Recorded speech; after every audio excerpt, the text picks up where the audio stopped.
Hi, you guys. Welcome to our first Read It Monday. Today's text is coming from Chapter 1 of Outliers by Malcolm Gladwell. You will have a Google form to respond to at the end of each Read It Monday video. And I'm excited to share with you this nonfiction selection, Outliers. I will try and have a mix of nonfiction and fiction for the coming Mondays. So the goal is for you to, or the objective is for you to have some interest in reading outside of what you're given in school. This Outliers book is actually the story of success. Malcolm Gladwell writes a lot of nonfictions. You may have heard of him. I believe that Michael Jordan is actually used as a reference in this novel as being an outlier, and you'll understand it because the definition of an outlier is a person or thing differing from all other members of a particular group or set. So again, this is Outliers, Chapter 1. Read It Monday is always going to be the first chapter of a different book. So I'm going to begin, and then you will complete the Google form link after listening or reading along with me. So Outliers, Chapter 1, The Matthew Effect by Malcolm Gladwell. For unto everyone that hath shall be given, and he shall have abundance. But from him that hath not shall be taken away even that which he hath. This is from the book of Matthew in the Bible, chapter 25, verse 29. One warm spring day in May of 2007, the Medicine Hat Tigers and the Vancouver Giants met for the Memorial Cup Hockey Championship in Vancouver, British Columbia. The Tigers and the Giants were the two finest teams in the Canadian Hockey League, which in turn is the finest junior hockey league in the world. These were the future stars of the sport, 17, 18, and 19-year-olds who had been skating and shooting pucks since they were barely more than toddlers. The game was broadcast on Canadian national television.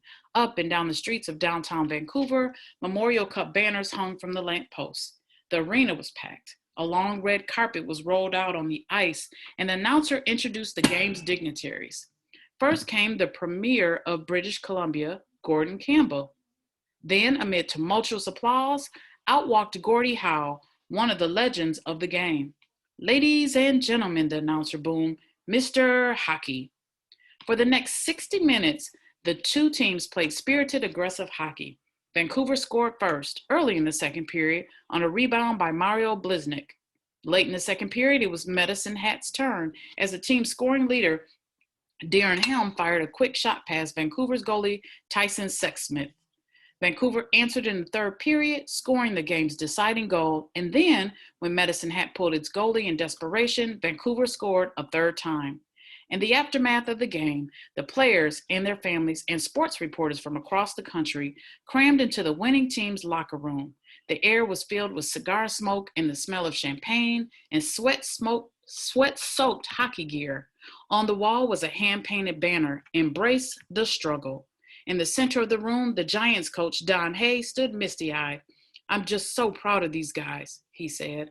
Just look around the locker room. There isn't one guy who didn't buy in wholeheartedly. Canadian hockey is a meritocracy.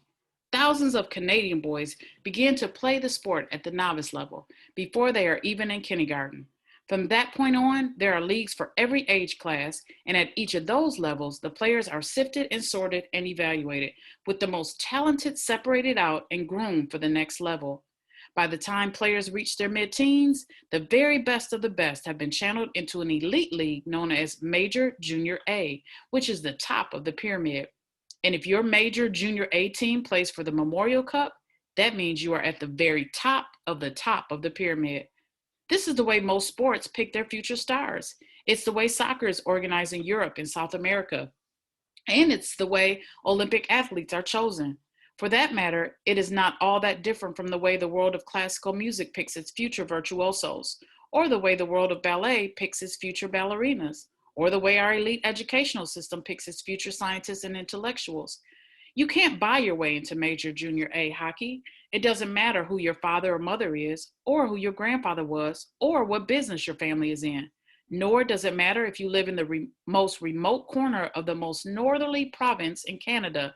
If you have ability, the vast network of hockey scouts and talent spotters will find you. And if you are willing to work to develop that ability, the system will reward you. Success in hockey is based on individual merit, and both of those words are important. Players are judged on their own performance, not on anyone else's, and on the basis of their ability, not on some other arbitrary fact. Or are they? This is a book about outliers, about men and women who do things that are out of the ordinary. Over the course of the chapters ahead, I'm going to introduce you to one kind of outlier after another, to geniuses, business tycoons, rock stars, and software programmers. We're going to uncover the secrets of a remarkable lawyer, look at what separates the very best pilots from pilots who have crashed planes, and try to figure out why Asians are so good at math. And in examining the lives of the remarkable among us, the skilled, the talented, and the driven, I will argue that there is something profoundly wrong with the way we make sense of success. What is the question we always ask about the successful? We want to know what they're like, what kind of personalities they have, or how intelligent they are, or what kind of lifestyles they have, or what special talents they might have been born with. And we assume that it is those personal qualities that explain how that individual reached the top.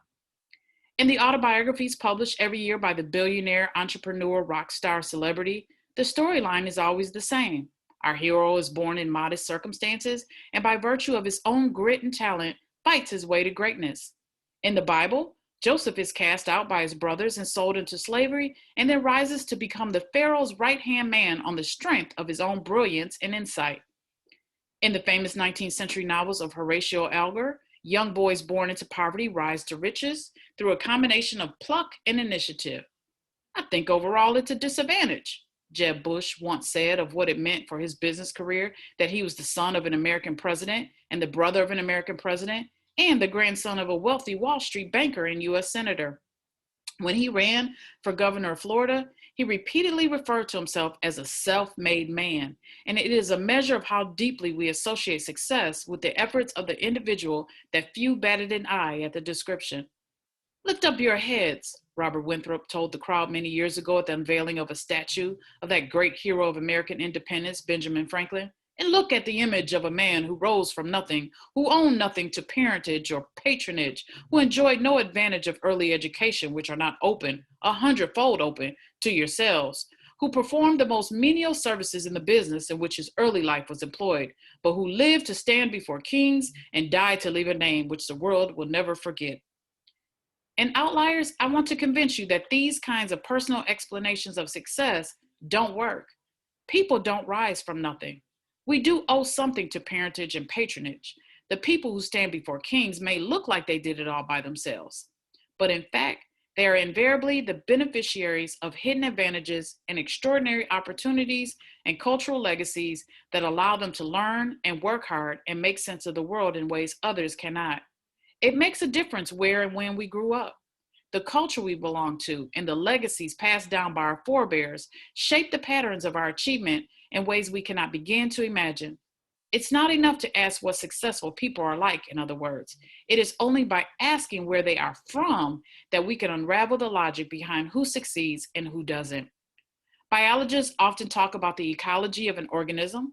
The tallest oak in the forest is the tallest not just because it grew from the hardest acorn.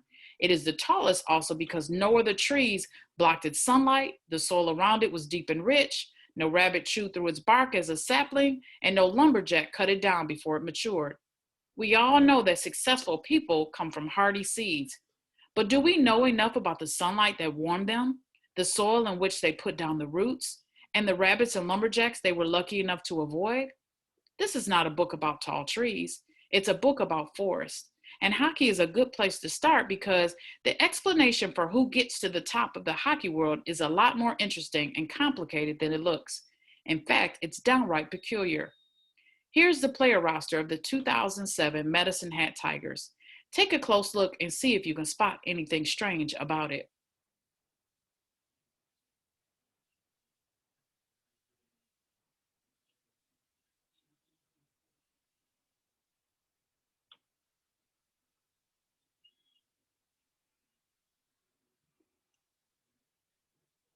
Do you see it? Don't feel bad if you don't, because for many years in the hockey world, no one did. It wasn't until the mid-1980s, in fact, that a Canadian psychologist named Roger Barnsley first drew attention to the phenomenon of relative age.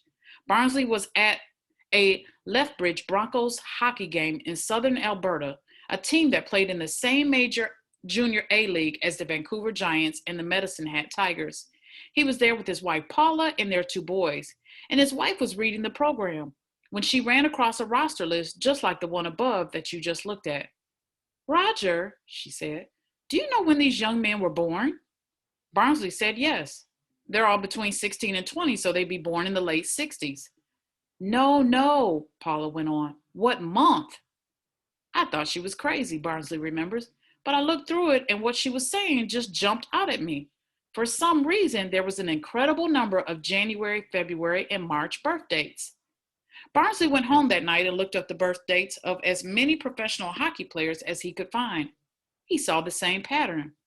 Barnsley, his wife, and a colleague, A.H. Thompson, then gathered statistics on every played in the Ontario Junior Hockey League.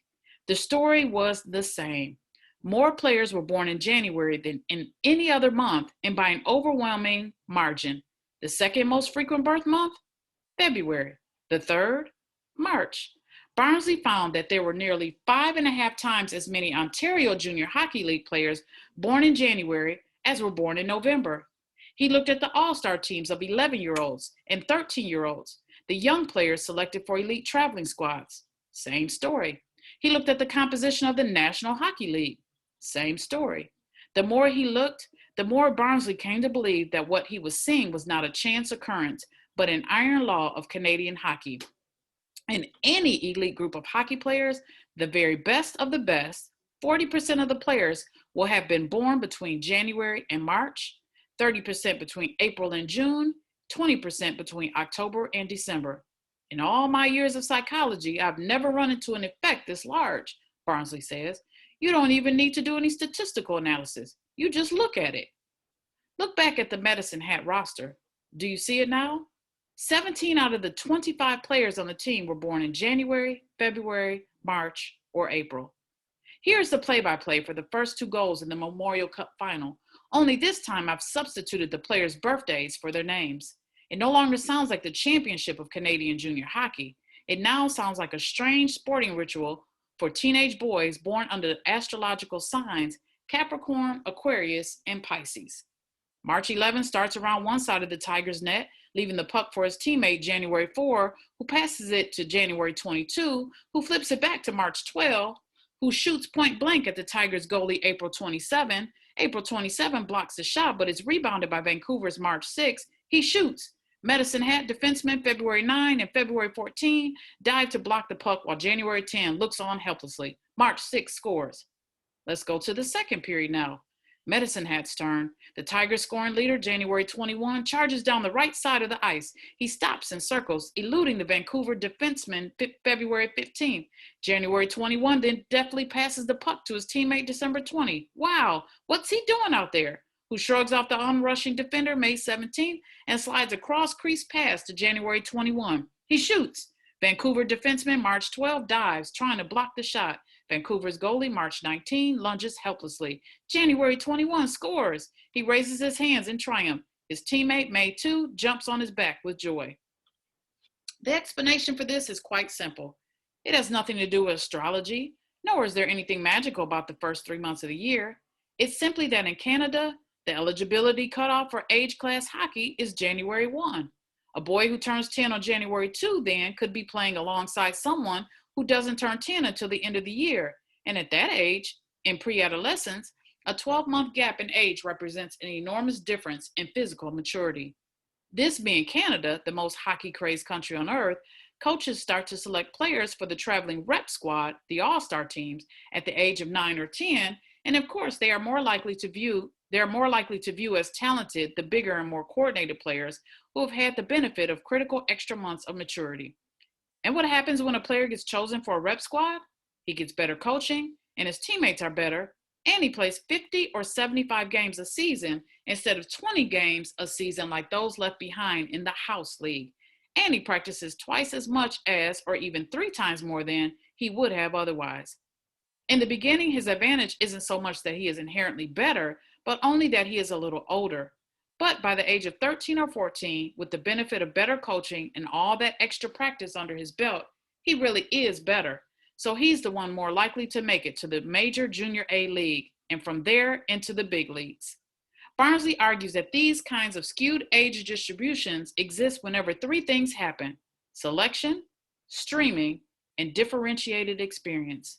If you make a decision about who is good and who is not good at an early age, if you separated the talented from the untalented, and if you provide the talent with a superior experience, then you're going to end up giving a huge advantage to that small group of people born closest to the cutoff date. In the United States, football and basketball don't select, stream, and differentiate quite as dramatically.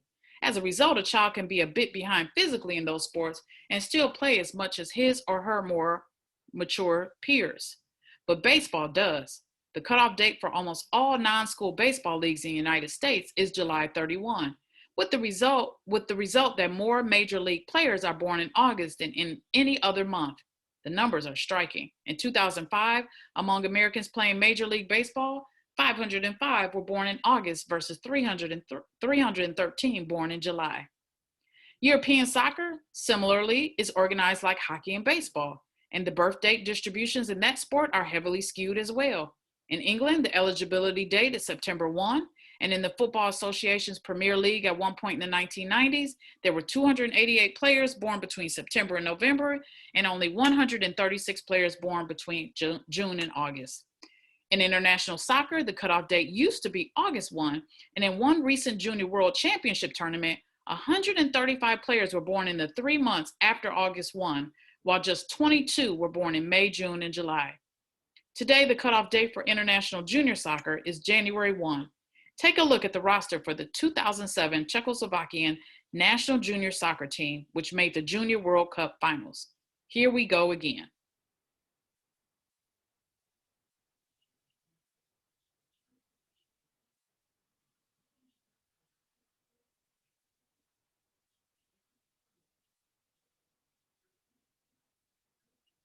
At the national team tryouts, the Czech soccer coaches might as well have told everyone born after midsummer that they should pack their bags and go home. Hockey and soccer are just games, of course, involving a select few, but these exact same biases also show up in areas of much more consequence, like education. Parents with a child born at the end of the calendar year often think about holding their child back before the start of kindergarten. It's hard for a 5-year-old to keep up with a child born many months earlier. But most parents, one suspects, think that whatever disadvantage a younger child faces in kindergarten eventually goes away. But it doesn't. It's just like hockey. The small initial advantage that the child born in the early part of the year has over the child born at the end of the year persists. It locks children into patterns of achievement and underachievement, encouragement and disencouragement that stretch on and on for years.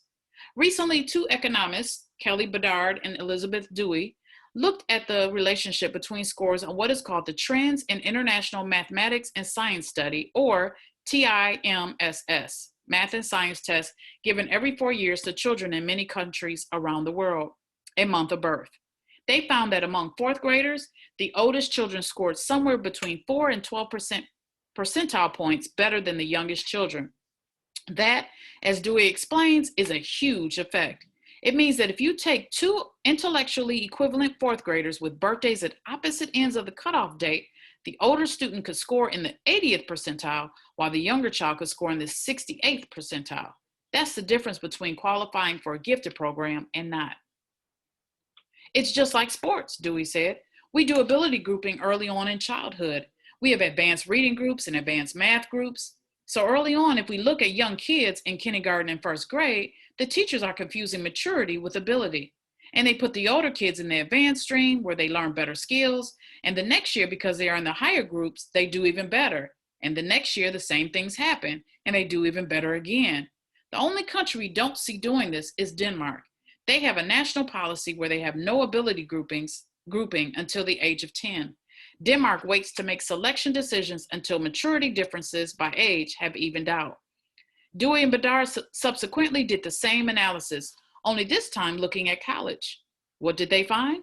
At four-year colleges in the United States, the highest stream of post-secondary education, students belonging to the relatively youngest group in their class are underrepresented by about 11.6%. That initial difference in maturity doesn't go away with time. It persists. And for thousands of students, that initial disadvantage is the difference between going to college and having a real shot at the middle class and not. I mean, it's ridiculous, Dewey says. It's outlandish that our arbitrary choice of cutoff dates is causing these long-lasting effects, and no one seems to care about them. Think for a moment about what the story of hockey and early birthdays says about success. It tells us that our notion that it is the best and the brightest who effortlessly rise to the top is much too simplistic. Yes, the hockey players who make it to the professional level are more talented than you or me, but they also got a big head start, an opportunity that they neither deserved nor earned, and that opportunity played a critical role in their success. The sociologist Robert Merton famously called this phenomenon the Matthew effect, after the New Testament verse in the Gospel of Matthew. For unto everyone that hath shall be given, and he shall have abundance. But from him that hath not shall be taken away even that which he hath. It is those who are successful, in other words, who are most likely to be given the kinds of special opportunities that lead to further success.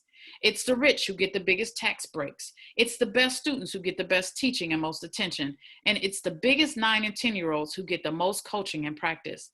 Success is the result of what sociologists like to call a cumulative advantage.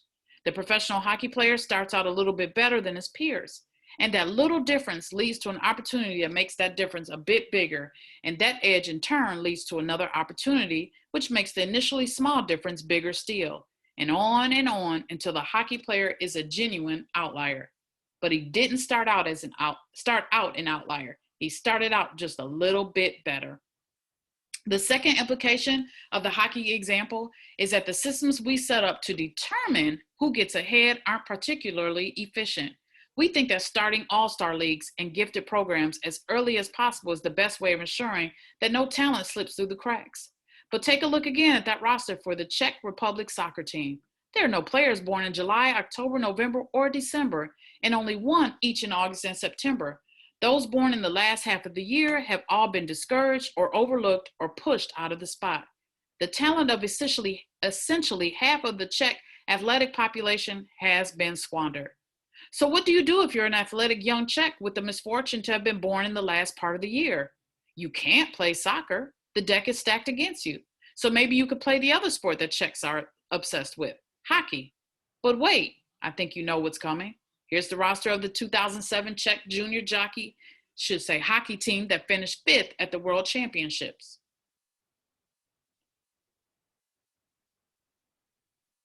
Those born in the last quarter of the year might as well give up hockey too. Do you see the consequences of the way we have chosen to think about success? Because we so profoundly personalize success, we miss opportunities to lift others onto the top rung. We make rules that frustrate achievement. We prematurely write off people as failures. We are too much in awe of those who succeed and far too dismissive, of those who fail. And most of all, we become much too passive.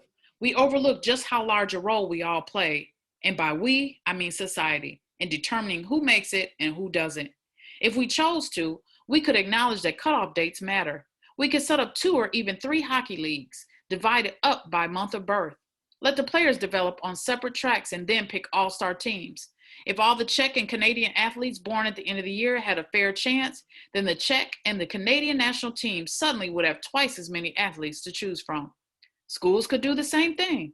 Elementary and middle schools could put the January through April born students in one class, the May through August born students in another class, and those born in September through December in the third class.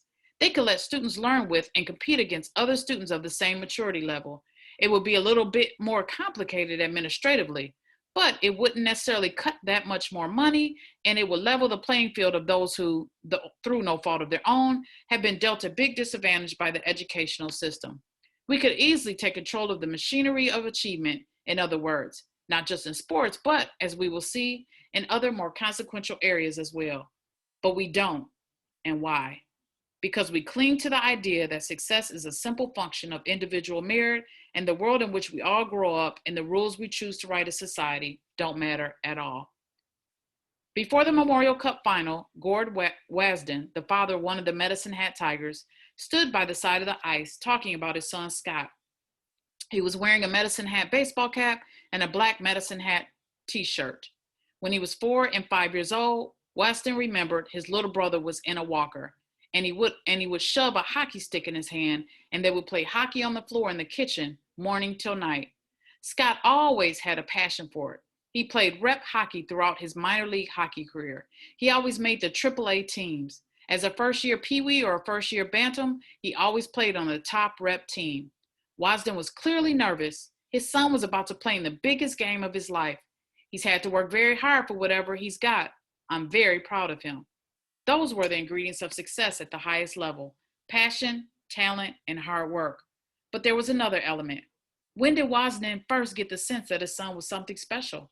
You know, he was always a bigger kid for his age. He was strong, and he had a knack for scoring goals at an early age. And he was always kind of a standout for his age, a captain of his team. Bigger kid for his age? Of course he was. Scott Wasden was born on January 4, within 3 days of the absolute perfect birthday for an elite hockey player. He was one of the lucky ones. If the eligibility date for Canadian hockey were later in the year, he might have been watching the Memorial Cup Championship from the stands instead of playing on the ice. So there's your first chapter for Read It Mondays. I hope you enjoyed it. I know it seemed a little lengthy, but all of them won't be that same length, but I hope you enjoyed it, and I look forward to reading your responses via the Google form.